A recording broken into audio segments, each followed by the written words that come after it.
Good evening. This is Christopher Lee. Feeling relaxed? We'll soon put paid to that. Time for a fireside tale. Now, I've a bone to pick with you. Several, in fact. And they're all strung together in Jerome K. Jerome's The Man of Science.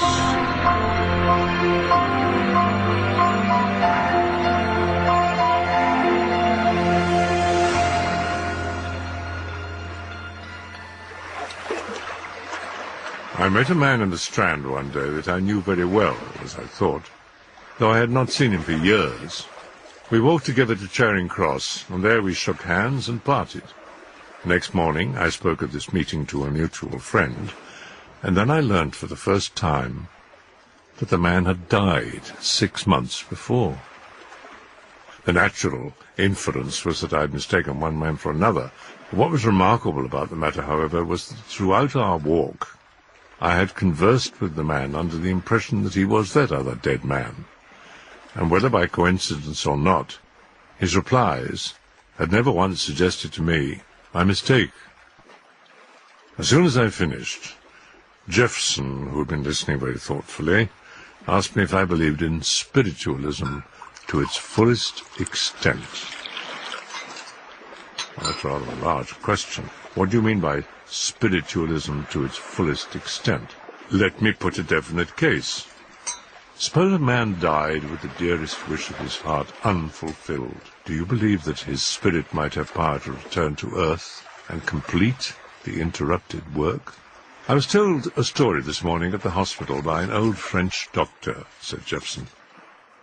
The story begins with a great wrong done by one man unto another man. What the wrong was, I do not know. I'm inclined to think, however, it was connected with a woman. Still, that is only conjecture, and the point is immaterial. The man who had done the wrong fled, and the other man followed him. It became a point-to-point race, the first man having the advantage of a day's start. The course was the whole world, and the stakes were the first man's life. The first man, never knowing how far or how near the other was behind him, and hoping now and again that he might have baffled him, would rest for a while. The second man, knowing always just how far the first one was before him, never paused, and thus each day the man who was spurred by hate drew nearer to the man who was spurred by fear. At this town, the answer to the never-varied question would be, at 7 o'clock last evening, monsieur. 7?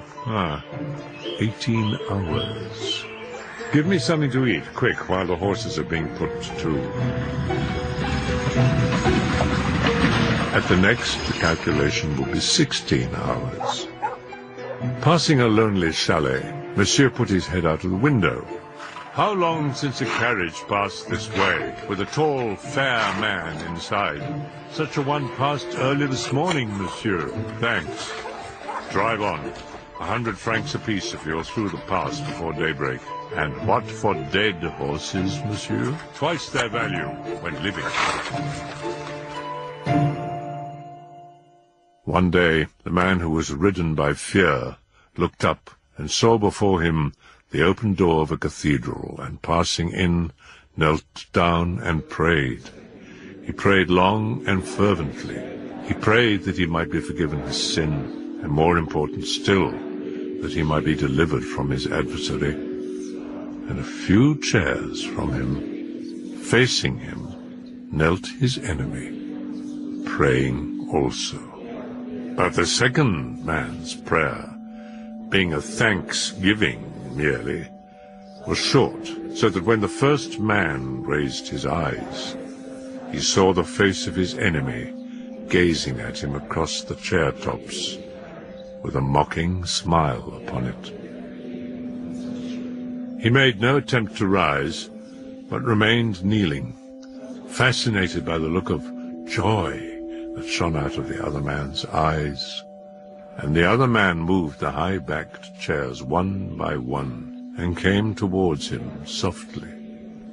Then, just as the man who had been wronged stood beside the man who had wronged him, full of gladness that his opportunity had come, there burst from the cathedral tower a sudden clash of bells, and the man whose opportunity had come broke his heart and fell back dead, with that mocking smile still playing round his mouth. And so he lay there. Then the man who had done the wrong rose up and passed out, praising God. What became of the body of the other man is not known. Years passed away, and the survivor in the tragedy became a worthy and useful citizen and a noted man of science. In his laboratory were many objects necessary to him in his researches, and prominent among them stood in a certain corner a human skeleton. It was a very old and much mended skeleton, and one day the long-expected end arrived, and it tumbled to pieces. Thus it became necessary to purchase another. The man of science visited a dealer he well knew within the shadow of the towers of Notre Dame. The little parchment-faced old man had just the very thing that Monsieur wanted, a singularly fine and well-proportioned study. It should be sent round and set up in Monsieur's laboratory that very afternoon. The dealer was as good as his word. When Monsieur entered his laboratory that evening, the thing was in its place. Monsieur seated himself in his high-backed chair and tried to collect his thoughts. But Monsieur's thoughts were unruly and inclined to wander, and to wander always in one direction.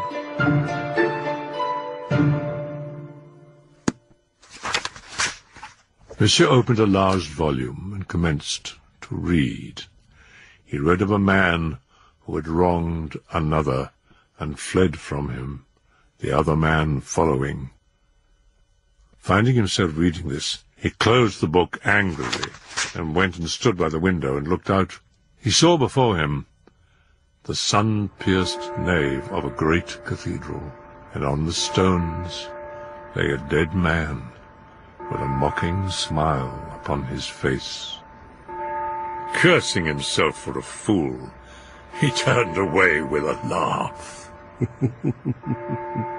But his laugh was short-lived, for it seemed to him that something else in the room was laughing also.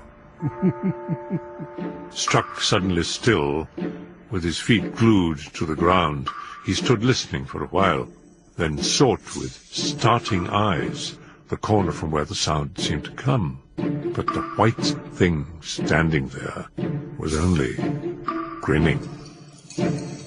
Monsieur wiped the damp sweat from his head and hands and stole out. For a couple of days he did not enter the room again. On the third, he opened the door and went in. To shame himself, he took his lamp in his hand, and crossing over to the far corner where the skeleton stood, examined it. A set of bones, bought for 300 francs. Was he a child, to be scared by such a bogey? He held his lamp up in front of the thing's grinning head. The flame of the lamp flickered, as though a faint breath had passed over it.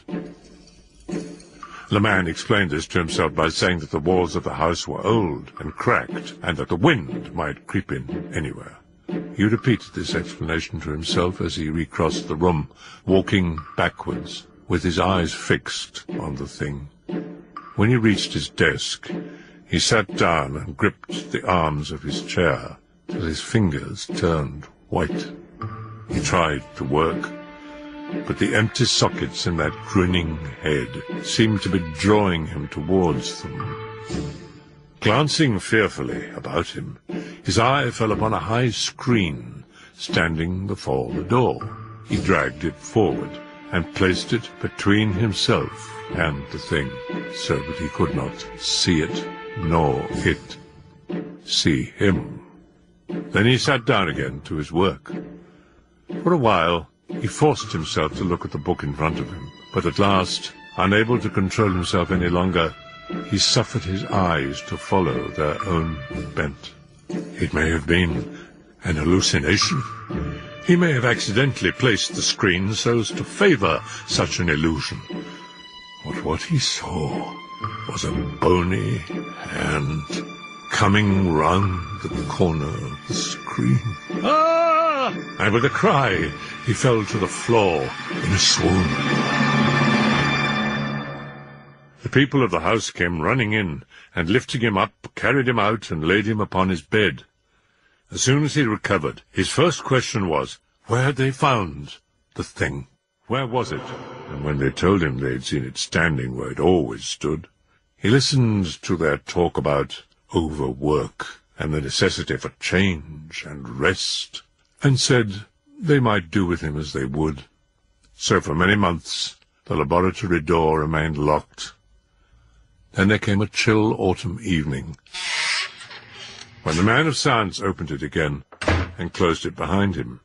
He lighted his lamp and sat down in his high-backed chair, and the old terror returned to him. But this time he meant to conquer himself. His nerves were stronger now, and his brain clearer. He would fight his unreasoning fear. He crossed to the door and locked himself in, flung the key to the other end of the room, where it fell among jars and bottles with an echoing clatter.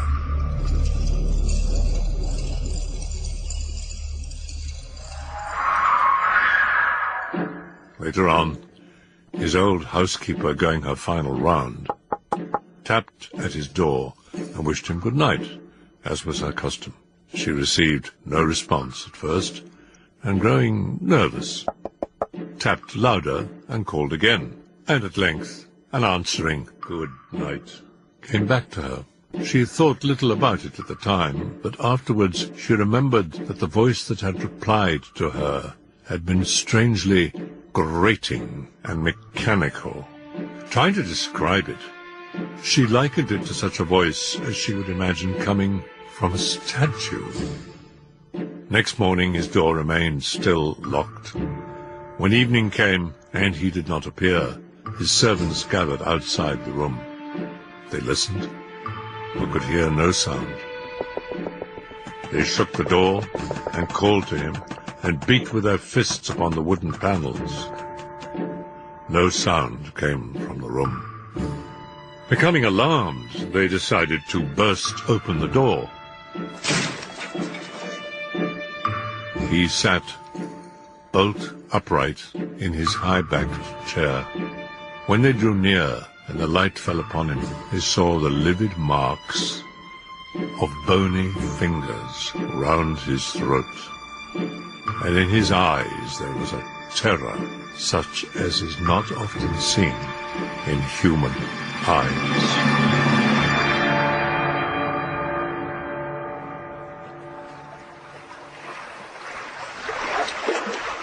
Brown was the first to break the silence that followed. He asked me if I had any brandy on board. He said he felt he should like just a nip of brandy before going to bed. That's one of the chief charms of Jeffson's stories. They always make you feel you want a little brandy.